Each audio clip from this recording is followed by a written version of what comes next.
This is the video some of you guys have been really waiting for, so let's jump into it.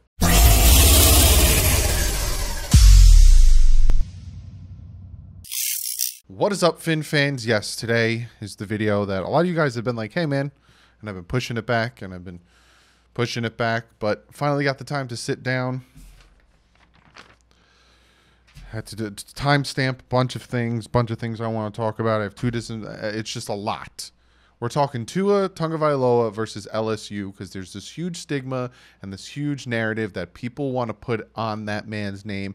And I'm going to talk about it going against probably the best and hardest team he faced last year. But before we jump into that, real quick shout out to one of my Patreons. He jumped from a $4 tier to a $10 tier. That's Adam Burke, a.k.a. Bootsniff. Thank you so much for jumping up $6. I greatly appreciate it. It's because of you guys supporting me and all that stuff that I get to do all the fantastic things to this channel, make it all fantastic. So thank you so much for the support. I really do mean it. Let's jump into this video now. There's the narrative. I was going through comments. I was going through Twitter. I was going through Facebook pages. I was going through all of these different formats to not just narrow it down to one section of people saying certain things about Tua Tagovailoa, my guy, quarterback.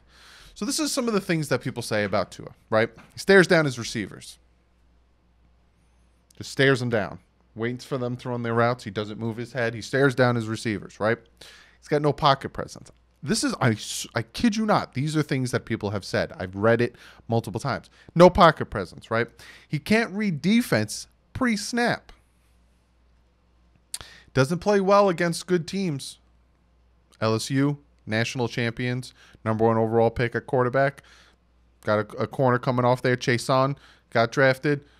This is a good team. So we'll see. And then he has everything around him. And that is one of the stigmas that even Chris Sims came out and said. You got 2 first-round wide receivers. You got your first-round right tackle. You got the best offensive line. You got some of the best wide receivers. Like I said, first-rounders. Defense. You got the team around you. That's why Tua was so successful in Alabama. That's why Tua was so successful. That's why Tua was so successful in college. We'll see what he does in the pros. I don't know if it's going to pan out to the pros. We'll see if it pans out to the pros. So I thought to myself, let's look at the tape from LSU. Now, I'm not going to go over every single one of his snaps. There's some penalties. There's some just incompletions. There's some incompletions that we're going to look at because I want to look at the pocket presence. I want to look at the pressure in his face. I want to look at how he reacts, how he bounces back, all that stuff. So I'm not going to go through every single one of his snaps because it'll be a long video, but I'm going to go through some important ones. Some very important ones. But before we get into that, let's talk about the stats on the game, right? Tua Tagovailoa, he was 21 for 40, threw for 418 yards, 4 touchdowns, 1 interception, and 1 fumble. So he had 2 turnovers in this game. In the first half, again, a lot of people want to talk about Tua playing against good teams. He crumbles. First half. This man in the second half was a completely different human being.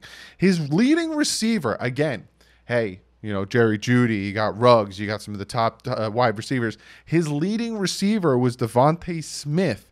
7 catches for 213 yards, 2 touchdowns. Jerry Jeudy, 5 catches, 71 yards, 1 touchdown. A huge drop from Smith to Jeudy. Again, this is against one of the top teams in the college football last year, and his top first-round drafted wide receivers, yeah, 71 yards and a touchdown isn't bad. 213, he wasn't targeting them. You're double covered. You're covered. I'll go to somebody else. And his running back, Najee Harris, 19 carries, 146 yards, and 1 touchdown. So, yes, it was a pretty good game, if you ask me. They ended up losing the game, and it sucks because I'm going to talk about it, but it got to a point where he got him right back into it multiple times. Bang, bang. He was just answering, and then the defense was just not answering for him. So, and one other thing that we should really talk about when it comes to this game against LSU, he had an ankle surgery. He had that tightrope ankle surgery, so he'll stop getting sprained ankles. He should not have played this game. You can see at some point during the game that he should not have been out there. He had a little bit of limp from that ankle injury, and he still constantly brought this team back. Yes, maybe sometimes, he forced some things, and maybe sometimes it was his fault that they were down, but he brought them back. So we're going to jump into this. Again, I got my monitor over here. I'm going to pop it up here, and we're going to jump into this, and, I'm going to stop and go a lot, and we're going to talk about it. So this is the first snap he took at quarterback, and we're going to see what he did. So first snap, takes a handoff, drops back, right? Pausing it, obviously. You could see he's staring down his receiver, Doug. Oh, wait, what? First snap. First snap at quarterback. You can see I'm gonna go 1-2, 1-2. I'm gonna say 1 and 2 every time he changes his read. Ready? 1-2, 1-2, throws. Did not stare down his receiver. It's literally the first snap. Did not stare down his receiver. Throws a nice pass. First down. So we're going to jump to the play, unfortunately, where Tua fumbles. And you can see here, as he's running, no one hits him to causes him to fumble. He has the ball, and he's switching it to the other arm. So when he takes a hit, he doesn't fumble. Unfortunately, that switch to the other arm, he got a little overzealous running with it. The ball popped right out. It is what it is. It happens. It's a fluke thing. I commend the kid for taking it, and you always learn this in football.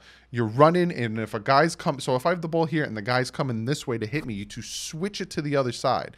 Especially if you're a running back and you're running down the sideline, they always, always, always teach you that you want to be carrying the ball on the sideline. So if I'm running down the field right now and the sideline's on here, this is where the sideline is, I'm carrying the ball here, so if the ball gets punched out, it's going out of bounds.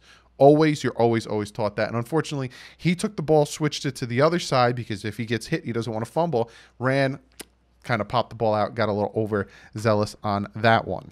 This next play I want to talk about because it shows the pocket presence, it shows the determination in this man, and it shows what he can do. Now, again, it was talked about that he has the best offensive line. He has the best team around him. But if you see in this play, at this point, the man already's got one guy coming straight at him right here, and this guy's just getting completely blown off. You have one guy standing here just not blocking anybody, just looking for a bed to lay in. This guy's up here blocking somebody who's not even rushing, and this one and these three are the only ones who are really doing anything. Stays in there, takes a hit. This man is on him.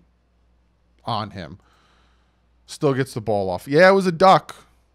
But if you notice something, the whole entire time, Tua has pressure on him.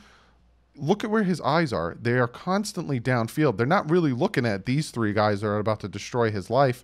They're constantly down the field. Constantly down the field to make sure he gets that ball off for a reception and eventual first down. This is one of those plays where, like I said, not all of them are going to be completions and stuff. And this is one of the plays that it's not a completion, but I just want to show you what happens here. So Tua's going to take the snap. It's a quick slant. So it's going to be a quick slant here. And he's going to just take the snap, fake handoff, play action. And he's going to got a guy just screaming at him. Absolutely screaming at him, and he is still keeping his eyes on the route that is trying to be run here to get the ball off. So he's hit. But he knows that his receiver is going to be running this slant route here. And what does he do? He stays in the pocket. He sees the guy coming right at him. He thinks to himself, I got about 2 seconds before this man kills me, and I know that my receiver is going to take about 5 to 6 seconds to run his route. I know he's about to break here. Let me get the ball out to him. And he throws it, and just great play by the corner. Great play by the corner to punch it out, and there's nothing more you can do about that. But that shows where his pocket presence and his awareness to stay in that pocket and wait till the last second for that route to get open. This play I wanted to show you guys because the narrative that he has everything around him will be shown again here, that he has had, especially in this game, and even if you go back and watch that Clemson game, the national championship, yes, he didn't play fantastic, but he never gave up. And especially here, watch this offensive line play. Just watch this offensive line play. He's out of 5 wide set, and 1, 2, 3, 4, 5, 6. They're sending 6. You only got 5 offensive linemen, so you're gonna have 1 extra rusher coming at you, right? Drop back. So they're only sending 4. They're sending 4 at him. And just absolutely horrible pass blocking. You got this guy right here who's he doesn't even know what day of the week it is. Just absolutely horrible. Just completely lets his guy through. Tua has to roll out. Again, keeps his eyes down the field and just throws the ball away. Throws the ball away, doesn't want to lose any yards, but gets the ball off. But again, what happens to, okay, he has an infinite amount of time in the pocket. He can stand in the pocket. He was able to count to 5 in the pocket in college. He has all this time. Got everything around him, don't he? This next play is showing the pocket presence. This next play is showing after constantly being hit, after constantly having pressure in his face, the man is still not shook by it. Again, some quarterbacks, especially some inexperienced quarterbacks, will start to get jittery. Will start to feel the pressure before it's even there. We've seen it happen with Tom Brady. We've seen it happen with a ton of good quarterbacks where you start to hit them, they start to feel that pressure, and they'll start to, their internal clock speeds up a little bit because they don't want to get hit anymore. But if you look at this one, he starts to get pressure. The running back comes over here, makes the block like he should, and then Tua steps up into the pocket to give this guy a little bit more time, but also to give himself enough room to get this pass off for a first down. So again, you look at how he's playing, you look at how he's doing it when it comes to all this pressure, it's not getting to him up here.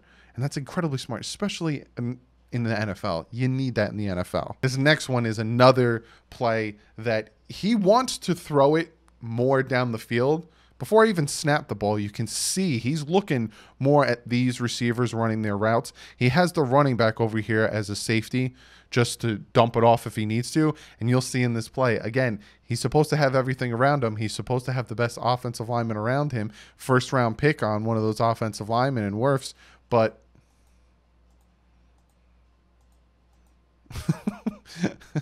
what is 65 doing here? What are you doing, my guy? Because Tua's got 3, and again, his eyes are still over here. If you look, his eyes are still over here because he wants to get the pass to his guy downfield, but he could feel the breath of these guys coming after him. So what does he do? He checks it down. And he takes a wallop to the back of the head, an absolute wallop to the back of the head, breaks the tackle, gets some first down. We'll get some yardage to hopefully make it a shorter than a 1st and 15. His next play, I like this play. Yes, Tua does a really good job in this play, but I just like this play, so I thought to myself, I'm going to talk about this play. This is essentially somewhat of a double screen. So you're going to have the wide receiver / running back. He's wearing number 18 again in college. They're all over the place. But you got the running back going out on an out route, essentially to the sideline, but you're going to have one of these wide receivers come up and do a curl route right here. So Tua has the option to throw to the out or to the curl. And if you watch his eyes, well, you can only really watch the back of his helmet. You see that he stares at this guy, but throws to this guy and completely confuses the defense on this play. So you'll see 18's going out.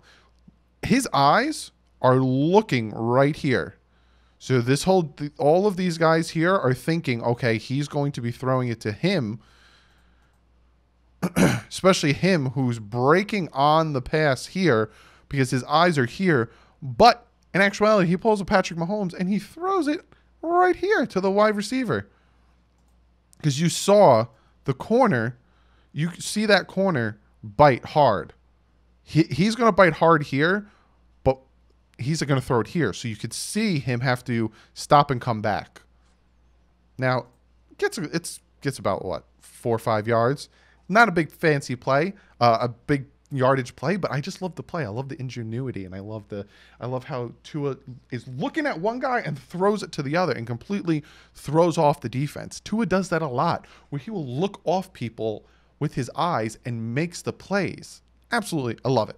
Love every minute. Here's another play where Tua has to use his legs.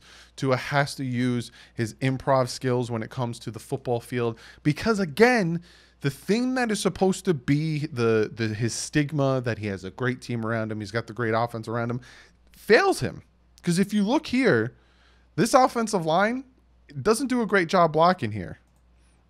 65 pushing off the I'm assuming it was the defensive end onto the tackle, has to come around and catch number 9, does a horrible job at catching number 9, so Tua has to take off like a bat out of hell, because all of a sudden they only rush 4, and you have the offensive line just in shambles with, again, this guy. That's what, look, so Tua takes off. Tua Tagovailoa, Tua takes us off.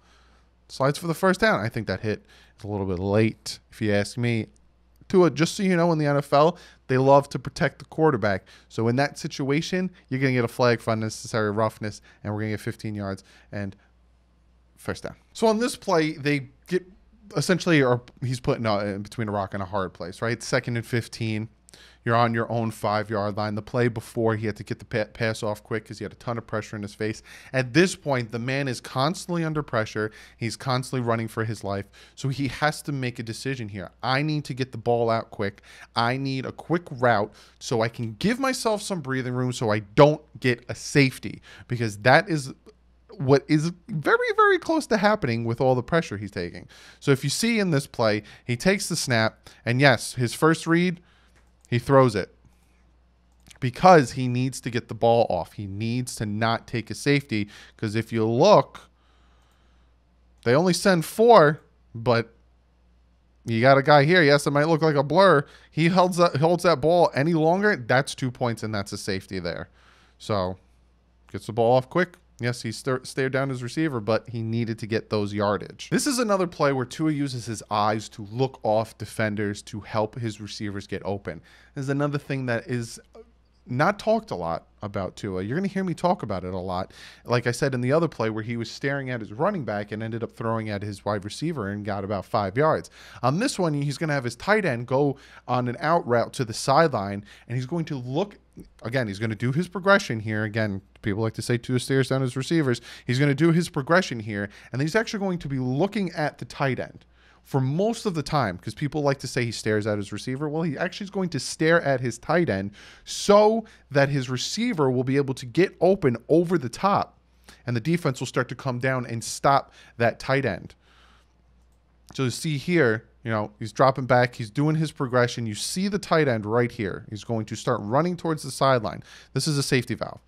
If he's got pressure, if any of these guys, which this guy's actually doing a good job of blocking 2 guys. Thank you for helping at some point. Just drop it off here. But you can't see it, but there's a receiver up here running his route deep. It's another deep out route up here. So Tua now is looking at the tight end. You can see the helmet looking at the tight end, but he doesn't throw it there. Essentially, what he's doing is he's looking at the tight end to get these defenders to bite on this so that he can throw it to this receiver. So if you looked at this, I think it's the linebacker, the whole time he's looking at Tua's eyes, he keeps thinking he's going to throw it here, lets the receiver go behind him, first down, and more. Again, Tua loves using his eyes to manipulate the defense. A lot of people like to think that he's not very good at manipulating defenses. This play kind of goes into what I read somebody say, that he's not very good at pre-defense reads. He's not good at pre-snap stuff. This play, he knows for a fact they're going to send some heat at him. He knows for a fact that when they're going to try to pick up on his cadence, and a lot of times in college it's claps, not a hut, it's claps. And you'll see here, he's going to clap, and it's going to cause the defensive end and defensive tackle to bite on it a little bit. So now what he's going to do is he's going to stare at the sideline as if he's getting a new play, and going to, they all know If you don't know this in the huddle, if they say, you know, whatever the play is, I form blah, blah, blah, blah, blah on 2, on 3, on 1, that's all they know. So when they're lined up, these wide receivers, they're all looking at him now, if you'll notice. They're all looking at him at Tua now to see if he is going to audible. He's looking at the sideline. These guys are looking at Tua to see if they're going to audible. These guys are all looking down because they know it's on 2. So essentially, he clapped. That's 1. And you're going to see he's going to clap now, but he's not even going to be looking at the ball. But he's going to clap because now you're looking at the defense. They're all looking around at each other. These guys are, well, he's got his knee down. They're looking at him. He's looking at him for information, and they're all kind of looking around. What does Tua do? Clap. If you look at that clap, he wasn't even looking at the center to get the ball. He claps and then turns his head, gets the ball. You notice that all of these guys are not ready. Drops back and throws a dot for a touchdown. And that is Tua manipulating the defense pre-snap. Clap, catches these two guys moving. All right, cool. What's happening over here? What's happening over here? Boom, gets the ball. Receiver goes because the corner's not ready because they're looking at Tua and they're noticing Tua's looking at the sideline when he claps for the ball. Takes off like a bat out of hell touchdown. That is on Tua. That is on his football knowledge. So if you notice at that point they scored a touchdown, they weren't down by much. Now all of a sudden if they're down 26-13. And this is the infamous play. This is the play before half, and this is the last turnover that Tua Tagovailoa causes in this game. It is 23 seconds left in the second half, and after this, Tua does not cause another turnover in this game. He goes into halftime. I don't know what he does. Does he take a nap, drink a Gatorade, eat a cookie, whatever? He comes back out. He does not have another turnover. He actually plays completely lights out in the second half. So, yes, this is the infamous interception, and we'll dissect it. Because, again, I'm not just going to pick his good plays. We're going to talk about his bad plays as well. And you can see Tua is, again, doing his progression. Because if you looked at his eyes, he is looking over here. When he snaps the ball, he's looking over here to see what this receiver is going to do. Looking over there, and now his head shifts to the center of the field. Again, stares down his receivers. I don't know where you're seeing that. I just showed you a bunch of plays where he doesn't stare down his receivers. And it's just a good play on the secondary to read his eyes. You know, he did his progression, and once he got over there, the corner just moved with him. Bad throw by Tua, interception. It happens. Unfortunately, it happened in a very important game. But again, the thing that I want from my quarterback, I don't expect a quarterback to throw 25 touchdowns and no interceptions. I don't think that has ever happened in the NFL. I want you to be able to bounce back. They're down by 13 in this game at this point. There's 17 seconds left in the half. He throws that interception. What I want my quarterback, I don't want him going to the sideline with his head down, taking his helmet off. Oh, I can't do this anymore. I don't want that. What I want is my quarterback to go into the half being like, all right, guys, my bad. I left points on the board. We could be down 6 now instead of being down 13. That's on me. And comes out and fights his butt off. And you'll see that that's what Tua does in the second half of this game. So now they're down, unfortunately, by 20. LSU was just at this point, the Alabama defense was having a very hard time stopping LSU, which kind of hurt the chances of having a comeback here. It really did hurt it because you'll see later on, there are points where Tua does constantly get this team within 5. He constantly gets them within a chance to win the game with a touchdown if the defense just makes one big stop. And unfortunately, they don't. So, like I said, at one point down 6, down 13, now they're down 20. And this play here, this one's on the wide receiver. You'll see play action, drop back, Tua ready to throw it to a wide open guy, and he just drops it. It goes right through his hands. Absolutely right through his hands. Hope you could see it. He just wasn't ready. He wasn't ready. He ran his route. He turned, and the ball was there when he wasn't ready for it. Is that on Tua? Is that on the wide receiver? feel like it's more on the wide receiver. You need to understand when when you turn, the ball's going to be there. It's just wide receiver wasn't ready. It was a drop. So I wouldn't necessarily put that on Tua. I'd put that a little bit more on the wide receiver. On this play, this is another scenario where Tua takes another huge hit. Again, throughout this whole game, Tua is taking nothing but huge hits from this defensive line, from these blitzers, and he's just staying in that pocket. He is keeping his eyes down the field, and he is fighting throughout the whole game. You'll see here, number 18 he just completely destroyed that left tackle, coming off the edge, and just big hit. Now, there's going to be a flag for unnecessary roughness here, but what Tua does is he gets rid of the ball. It's 1st and 10. He doesn't want to make it first and 2nd and 18, or however far back that sack was. So what he does is he gets rid of that ball and he takes a big hit. Again, the narrative that I kept reading was that Tua has everything around him, but then why all of a sudden in a big game, big LSU game, does all of the limelight and all of the spotlight go on Tua when everything that's around him seems to be falling apart? I've showed you play on play on play where that man is constantly under pressure, but he has everything around him, and it's his fault that they lost to LSU because he had a fumble, he had an interception. Got to give the man more time in the pocket. You'll see what he can do when he has more time in the pocket. This is the play. This is one of the plays where you're down by 20. Help your quarterback out. They only send 3 here. So like I said, when you give Tua enough time in the pocket, you can see some amazing things that he does. So they give him time in the pocket. He sees his guy get open, launches the ball, is a touchdown. Touchdown. Where's the ball? It may be a little pixelated, maybe a little blurry, but where's that ball? It's in his hands. Now it's on the turf.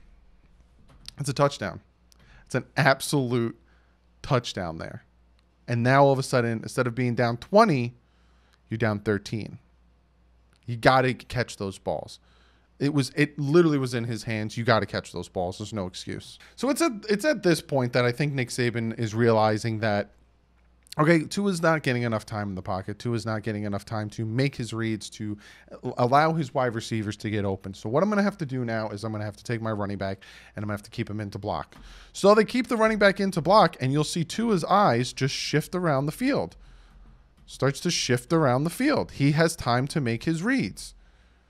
And you give him time to make his reads. You give him time to have his wide receivers get open. Yes, he's going to make the plays. But you got to give him time.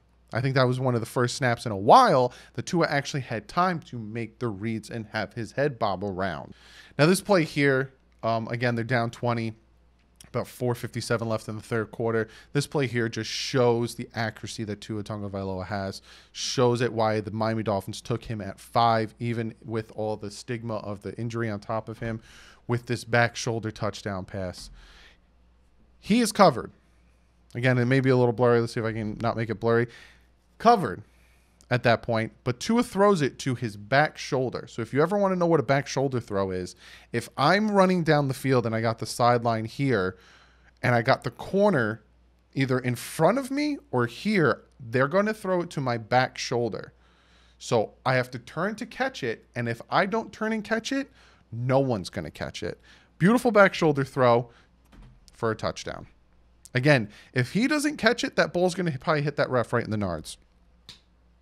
But it's a beautiful back shoulder throw that Tua throws in there. And now all of a sudden, Alabama is right in this, down by 13. Now this play, I think these next 2 plays kind of remind me of what he can do on the Miami Dolphins. Now this play here, you're going to see, sees his receiver with the corner, and it's just, hey, I got a man-to-man. I got a one-on-one right here. I trust my receiver. I'm going to throw a 50-50 ball up at him. That's what he does. He sees the blitzer coming, but at that point, he's like, screw it. I got one-on-one right here. I'm going to chuck this up, 50-50 ball, trusts his wide receiver. Wide receiver tracks the ball, corner overshoots, catches it for a huge play. That really, I can see Tua doing that with Devontae Parker. We saw Fitzpatrick do that with Devontae Parker. I can really see Tua do that with Devontae Parker, where he just tosses it up, gives him a 50-50 chance, and he just catches that sucker. Now, this next play is a goal line play, and it's an incomplete pass. But the reason I wanted to show this one to you guys is because I can honestly see this type of play, and the funny thing is the tight end he throws it to wears number 88, where they try to do stuff like that with Gesicki. Have Tua roll out, and if Gesicki's one-on-one with a linebacker, one-on-one with some of these small corners, these safeties, just have him toss it up. You know, that's 1st and goal. Have him toss it up. Hey, if he can't catch it, throw it out of bounds. That's fine.